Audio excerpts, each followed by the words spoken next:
All right, everyone, welcome into the Cyclone Fanatic halftime show. Matt Van Winkle, Chris Williams here to break down the first half. Iowa State 7, Oklahoma State 14. And we want to quickly thank our sponsors for the halftime show, Fareway Meat and Grocery. Of course, Chris, I know you probably stocked up on Fareway meat before the game. You got something on I'm the obsessed smoker? with ribs right now, man. Like, I just, It's weird. Like, I want to eat ribs.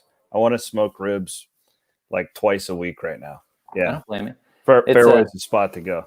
That's right. And then Centurion Stone, obviously a longtime sponsor, Cyclone Fanatic. Find them at centurionstoneofiowa.com. And Nebraska Furniture Mart. I know, Chris, they've got some good deals. You and Timmy Mullen were talking earlier this week. Check out their showroom in Clive or visit them at nfm.com. 7-14, Chris. Actually, we got Jared here too. We'll bring Jared into the conversation. Guys, I thought the first half wasn't too flashy. I thought the first quarter was really teams trying to figure each other out. We had that Eisworth tip that led to a Mike Rose interception and a Brock touchdown in that first quarter. But other than that, it was a pretty bland first half, I thought, from a couple really good teams. I mean, I thought we saw some really good things. But Chris, what were your overall impressions from the first quarter and the first half, actually? Underwhelmed when I look at the box score. I mean, listen, I do think that we've seen John Haycock time and time again make adjustments and get better on the fly. I think that they'll continue to do that. You know, it's going to really help to get Isheem Young back in the second half. That's going to be really big. But as far as, like the thing is, the special team stuff, man, like you can't miss 2 field goals. And I know the one, hey, Daddy's on a broadcast. Okay. Cammy, come say hi to everybody. She's got one of her baby foals just was born. So there you go. This is the breaking news. Oh, there you go. Say hi to everybody. No, like for real. A couple of pre-snap penalties drive me crazy coming off of a bye week. The one was a really bad missed call on the grounding, which was a terrible break because that probably makes it 10-0 instead at 7-7, which drives me nuts. Yeah. But I just feel like Iowa State missed an opportunity being down 7. I actually feel okay about it, to be honest with you, looking ahead, guys, because Iowa State if 10 is the best this team can play, they play like a 4 in that half. And they're down 7 and they get the ball. Isheem Young will be big on defense, getting him back. I think you'll see John Haycock trust the back end of that secondary a lot more with him back there compared to Ozuna. But yeah, I'm underwhelmed, but we've seen this team come back a handful of times. I'm going to let the second 2 quarters play out. Yeah, it was one of the biggest plays to me was right at the beginning of that second quarter when Iowa State defense couldn't convert on that 3rd and 10. And then Chuba Hubbard goes down and scores that big touchdown. Jared, what were you seeing from Oklahoma State on offense there in Stillwater? I mean, I thought that early in the game you could see where Iowa State was doing a really nice job being able to tackle in space. Yeah. But I think as the first half went along, that really started to deteriorate a little bit. The big one to point to, obviously, is the touchdown run by Chuba Hubbard. But there was just a lot more situations where Iowa State would have someone bottled up in the backfield, and whether it's Spencer Sanders or whoever, they'd be able to score forward for 4 or 5 yards. I think they've got to be able to do a better job of getting guys down the ground and more like what they were early in the game. But I think too, you've seen where Spencer Sanders and his ability to run and be mobile outside the pocket has really hurt Iowa State at times. They've got to do a better job of keeping contained, keeping him back there, and turning him into a passer only if that's possible. I mean, these teams really seem pretty evenly matched to me, don't you think, Chris? I mean, they both have excellent quarterback play from both, Brock and Sanders, and Chuba Hubbard and Brees, I mean, are 2 of the best running backs in the Big 12 in the college football, really, and we're seeing that in the first half. No doubt. I think that the defensive line play has been really good in this game, specifically from Oklahoma State. I didn't know exactly how real they were based off of, who they had played. Really a key to me. I trust that John Haycock's going to make some adjustments. I really do think Isheem Young getting back will be big. But, what kind of offensive adjustment? I want to see the tight ends used more. 2 catches or 4 catches. Actually, excuse me, 3 catches for 27 yards with Iowa State's tight ends. That seems like the mismatch to me. Mm-hmm. What can Iowa State do to get that passing game going? Only 56 yards through the air. And if you take away the 70-yard run by Breece Hall, the offense has pretty much been non-existent. Yeah. So, I'm not throwing in the towel again. I missing 2 field goals like that, one of them only a chip shot. You actually feel a little bit okay, only being down 7 and getting the football back. But I agree with you, Matt. This is, this is what we thought this game would be.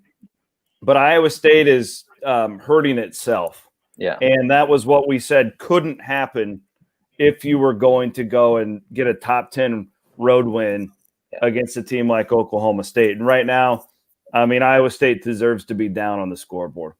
The other positive for me that I saw out of Brock was he just looked so comfortable in that zone read. I think he saw some nice openings there. And I think that's where some of those numbers may have been a little bit skewed, where he may be able to hit some guys over the middle, but he took the run instead. But I agree with you, Chris. I think if he can hit some more of those tight ends over the middle, I think when they're moving the ball, they're moving the ball really well. I think they're moving the ball downfield and being pretty efficient, but they just need to be a little bit more consistent, sharpen things up a bit, and I think they'll hopefully be okay in the second half. What are some keys for you in the second half, Chris? Well, really, the game's been decided on third down, 5 for 10 for Oklahoma State. Iowa State just 2 for 7. I thought it was a dagger in the when Iowa State had 3 downs to get 1 yard and couldn't do it. To me, that kind of set the tone in a completely different manner.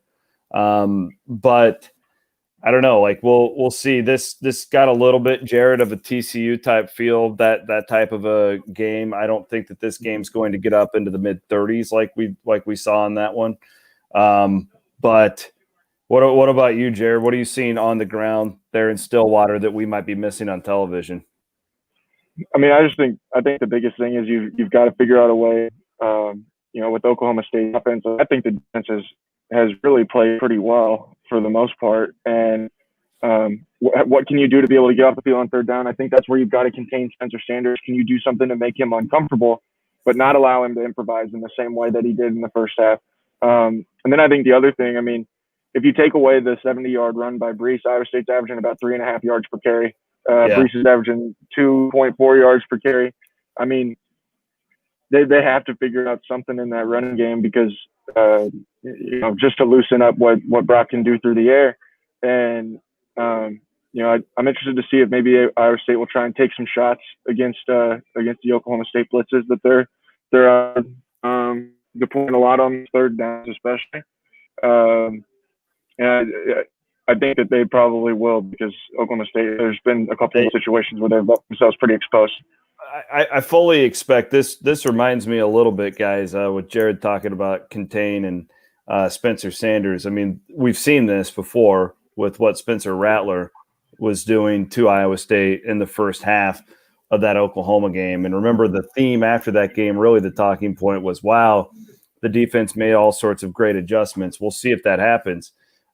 You've got really similar type quarterbacks when it comes to experience. So we'll see how Iowa State can do with that. I agree with Jared on the Breece Hall thing. You got to get him out wide a little bit more. They've really, as Matt pointed out, done a lot of the zone read type stuff. And if you're a premium subscriber, Jay Jordan does a preview video every week for our premium subscribers, and he pretty much predicted this exact same thing to happen as far as the offense is stalling out just a little bit early on. A little bit of a feeling out there. I just hate leaving points on the board, man. That's what drives me nuts right now. Yeah. Like that, I hate missing kicks. This should be worst case scenario, 14-13.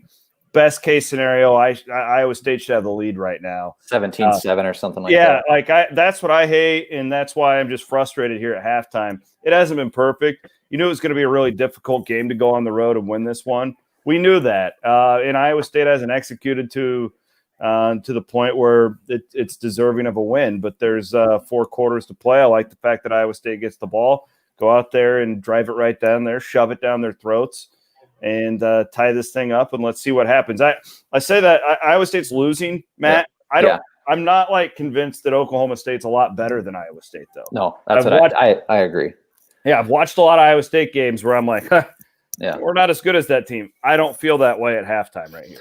Right. And I know, Chris, you were looking at some of the other Big 12 games earlier in the week. Obviously, Kansas State handled Kansas pretty easily earlier in the day. Oklahoma took care of TCU.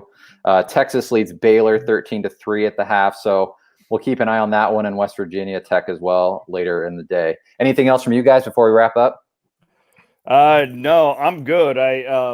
I'm just fired up right now. This is a great opportunity for Iowa State, and it's right there for them. I don't feel like that. I don't feel like they've played themselves out of this one. But man, I'm gonna be fired up if they lose this by a field goal or something, because you can't leave that stuff. The special teams thing, I think, is oftentimes overplayed. But man, you can't leave points on the board when you're on the road like this. And right. Connor Asali is not like, I'm not pointing the finger directly at him. There's reasons they were in the situations to have to kick the field goal and not punch it into the end zone. But man, got to clean that up in the second half if the Cyclones are going to win this. All right, first drive will be important. Yeah, totally agree with that. Yeah, for sure. Yep, Iowa State will get the ball to start the second half, 14-7. They lead Iowa State. We want to thank again our sponsors, Fareway Meat and Grocery, Centurion Stone, and Nebraska Furniture Mart. Chris, you'll have a post-game instant reaction after the game. I will, yeah, on the Cyclone Fanatic podcast feed. And then Jared will have his post-game report, injury reports, everything that Coach Campbell had to say after the game, and complete coverage from Stillwater. So look forward to that. Thanks for watching. All right. Guys. Thanks, guys. Appreciate it. Go Cyclones. We'll see you after the half.